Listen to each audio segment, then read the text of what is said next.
आदाब नमस्कार, मैं फैसल और आप देख रहे हैं नेशनल दस्तक। केरला में लोकल बॉडी चुनाव के नतीजे आए हैं और वहाँ जो रिजल्ट आए हैं वो चौंकाने वाले हैं। कांग्रेस के अलायंस यूडीएफ ने क्लीन स्वीप कर दिया है। वहीं दूसरी तरफ 25 साल से ज़्यादा लोकल बॉडी पर राज करने वाला लेफ्ट गठबंधन जो है वो पिछड़ता हुआ दिखाई दिया है। लेकिन इस बीच प्रधानमंत्री बड़ा दावा कर रहे हैं कि लोकल बॉडी चुनाव में एनडीए को, खासकर बीजेपी को काफ़ी बहुमत मिली है, जो कि उसकी सच्चाई क्या है वो भी बताएंगे। लेकिन केरला लोकल बॉडी चुनाव में बीएसपी ने भी परचम ले रहा है। 3 कैंडिडेट उनके वहाँ पर चुनाव जीते हैं। लेकिन इसके साथ साथ सबसे बड़ा सवाल उठ रहा है कि जो बीजेपी केरला में अपना खाता नहीं खोल पाती है, वो शशि थरूर की लोकसभा सीट तिरुवनंतपुरम में कैसे लोकल बॉडी चुनाव में सीटें जीतने में कामयाब हो जाती है। इसको लेकर शशि थरूर और कांग्रेस पर सवाल उठ रहे हैं कि पिछले कई दिनों से लगातार शशि थरूर पर ये भी कयास लगाए जा रहे थे कि वो बीजेपी के संपर्क में है। तो क्या उसी का नतीजा समझा जाए कि वहाँ पर लोकल बॉडी चुनाव में बीजेपी को कामयाबी मिली है। इसके अलावा लेकिन राहुल गांधी और प्रियंका गांधी जिस तरीके से केरला में पिछले 2 चुनाव जीते हैं, वायनाड में राहुल गांधी, उसके बाद फिर प्रियंका गांधी जीती, उसके बाद राहुल गांधी की कहीं ना कहीं लोकप्रियता बढ़ी है और कांग्रेस को वापसी का मौका मिला है। साथ ही साथ 2026 में असेंबली चुनाव भी होने हैं, तो वो भी साफ साफ देखा जा सकता है कि अनुमान लगाया जाता है कि जो लोकल बॉडी चुनाव के नतीजे होते हैं वो साफ स्थिति करते हैं कि विधानसभा में किसकी सरकार बनने वाली है। पिछले कई सालों से वहाँ पर लेफ्ट की सरकार है, लेकिन अब धीरे धीरे वहाँ एक बड़े बदलाव के संकेत दिखाई दे रहे हैं, जो कि एक बड़ी खबर है। और सोचिए, देश भर में बैलेट पेपर से चुनाव होते हैं, खासकर वो तबका जो पढ़ा लिखा माना जाता है, चाहे वो प्रेस क्लब के चुनाव हो, चाहे वो कॉन्स्टिट्यूशन क्लब के चुनाव हो, या राष्ट्रपति के चुनाव हो, या तमाम यूनिवर्सिटी जहाँ पर स्टूडेंट यूनियन के चुनाव होते, सब में बैलेट पेपर इस्तेमाल होता है। लेकिन आम चुनाव में आम जनता जब वोट डालती है तो ईवीएम का इस्तेमाल होता है, जिस पर कई सवालिया निशान है। सुप्रीम कोर्ट में ईवीएम में गड़बड़ी के सबूत मिल चुके हैं। हरियाणा के लोकल चुनाव में ईवीएम के नतीजे को पलटना पड़ा सुप्रीम कोर्ट के जरिए, लेकिन उसके बावजूद भी ईवीएम से चुनाव कराने के लिए सत्ता पक्ष बजिद है। उस पर लगातार सवाल उठते आए हैं। और अब बात करते हैं कुछ केरला में जो नतीजे आए हैं उससे क्या संदेश मिलता है। देखिए, शुरुआती रुझानों के मुताबिक यूडीएफ केरला लोकल बॉडी में ऐतिहासिक जीत की तरफ आगे बढ़ रहा है। 6 म्युनिसिपल कॉरपोरेशन में से 4 में यूडीएफ की जीत रही, जिसमें कोच्चि और त्रिशूर भी शामिल है। जबकि पहली बार बीजेपी की अगुवाई वाली एनडीए तिरुवनंतपुरम म्युनिसिपल कॉरपोरेशन में आगे चल रहा है। यहाँ भी लेफ्ट का दबदबा हुआ करता था।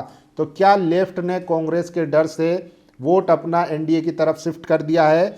और शशि थरूर पर सबसे ज़्यादा सवाल उठ रहे हैं। लेकिन ये नतीजे कहीं ना कहीं दिखाते हैं कि कांग्रेस की लोकप्रियता और राहुल गांधी की लोकप्रियता लगातार बढ़ रही है। स्थानीय निकाय चुनाव में कांग्रेस नेतृत्व वाले यूडीएफ ने पूरे केरल में शानदार बढ़त बनाई है। त्रिशूर और एर्नाकुलम जैसे अहम इलाकों में कांग्रेस की दमदार वापसी हुई है। एलडीएफ को कोल्लाम नगर निगम में बड़ी हार मिली है, जबकि एनडीए का प्रदर्शन बेहद कमजोर रहा है। केरल की जनता ने एक बार फिर कांग्रेस पर भरोसा जताया है। तो प्रधानमंत्री का जो तिलिस्म और जादू की बात करते हैं, तो क्या केरला में वो जाकर ख़त्म हो जाता है? और देखिए, इस पर पी चिदम्बरम ने भी ट्वीट किया है, वो भी काफ़ी इसकी सराहना कर रहे हैं। लेकिन सोचिए कि यूडीएफ 477 सीटें जीता है और एलडीएफ 362, एनडीए 26। ब्लॉक पंचायत में, ये ग्राम पंचायत का नतीजा है, और ब्लॉक पंचायत में यूडीएफ 81 सीटें, एलडीएफ 66 सीटें और एनडीए 0। जिला पंचायत में यूडीएफ 6, एलडीएफ 6 और नगर निगम में यूडीएफ 4 और एलडीएफ 2। तो ये नतीजे हैं अभी तक। और जिस तरीके से राहुल गांधी की लोकप्रियता बढ़ रही है उस पर कहीं ना कहीं, ये देखिए, जो कहते हैं कि राहुल गांधी संसद में अंग्रेजी में क्यों बोलते हैं, कांग्रेस में दक्षिण भारतीय बड़े पदों पर क्यों है, उसका जवाब ये है, उन्होंने इसी साल तेलंगाना में जो लोकल बॉडी के चुनाव हुए थे वहाँ पर कांग्रेस ने अच्छा प्रदर्शन किया था, और उसके बाद अब केरला में भी अच्छा प्रदर्शन किया है। ये सबसे बड़ी खबर है।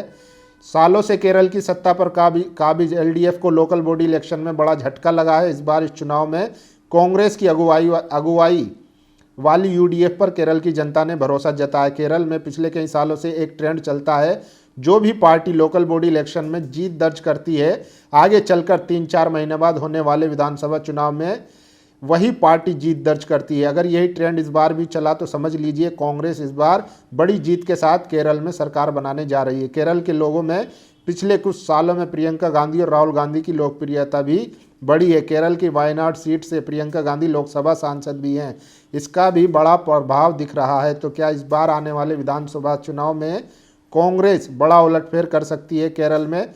ये नतीजों से तो यही कयास लगाए जा रहे हैं। और ये देखिए, ये वो 3 उम्मीदवार हैं जो बीएसपी के टिकट पर सिंबल पर जीत कर आए हैं। इसीलिए आनंद गारू लिखते हैं, कहाँ गए वो लोग जो दिन रात बसपा के खत्म होने का सपना देखते हैं। केरल के निकाय चुनाव में बहुजन समाज पार्टी ने 3 सीटों पर जीत दर्ज की है। इनमें से देखिए पुरुष हैं और 2 महिलाएं हैं, एक मुस्लिम महिला है और एक अनीता नाम की बताई जा रही हैं। तो बीएसपी ने भी शानदार प्रदर्शन किया है। सोचिए, बीएसपी राष्ट्रीय पार्टी है, लेकिन उसको लगातार लोग जो हैं तनकीद करते रहते हैं, लेकिन उसके बावजूद भी कैडर बेस पार्टी होने के बावजूद वो हर राज्य में चुनाव लड़ती है और हर राज्य में चाहे उसके काउंसलर हों, विधायक हों, पिछले कुछ सालों में ज़रूर थोड़ी लोकप्रियता में कमी आई है, लेकिन इसका मतलब ये नहीं है कि बीएसपी ख़त्म हो गई है। केरला के लोकल बॉडी चुनाव ये बताते हैं कि बीएसपी की पहुंच देश में हर जगह है। लेकिन इसके अलावा प्रधानमंत्री ने भी एक ट्वीट किया है जिसमें वो तारीफ़ कर रहे हैं एनडीए की कि केरला में लोगों ने एनडीए को चुना है, सपोर्ट किया है। लेकिन हकीकत यह है कि एनडीए की वहाँ पर बहुत ज़्यादा सीटें नहीं आई हैं, सिर्फ एक कॉरपोरेशन को छोड़ के जहाँ उन्होंने अच्छा प्रदर्शन किया है, बाकी हर जगह पर उनका सुपड़ा साफ हुआ है। कांग्रेस की अगुवाई वाली यूडीएफ ने, यूनाइटेड डेमोक्रेटिक फ्रंट ने सुपड़ा साफ किया है, चाहे वो पंचायत लेवल का हो या फिर वो म्यूनसिपल कॉरपोरेशन लेवल का हो। हर जगह पर जो कांग्रेस की अगुवाई वाली यूडीएफ है उसने भारी मतों से भारी सीटें जीतकर क्लीन स्वीप किया है। बाकी आप लोग क्या राय, अपनी राय जरूर दीजिए। शुक्रिया। नेशनल दस्तक की आपसे गुजारिश है कि अगर इसको बचाना चाहते हैं तो नेशनल दस्तक को सब्सक्राइब करने के लिए रेड कलर के सब्सक्राइब बटन को दबाएं, फिर बेल आइकन की घंटी दबाएं। नेशनल दस्तक को बचाने के लिए बहुत जरूरी है कि हर खबर को शेयर करें, लाइक करें, कमेंट जरूर करें।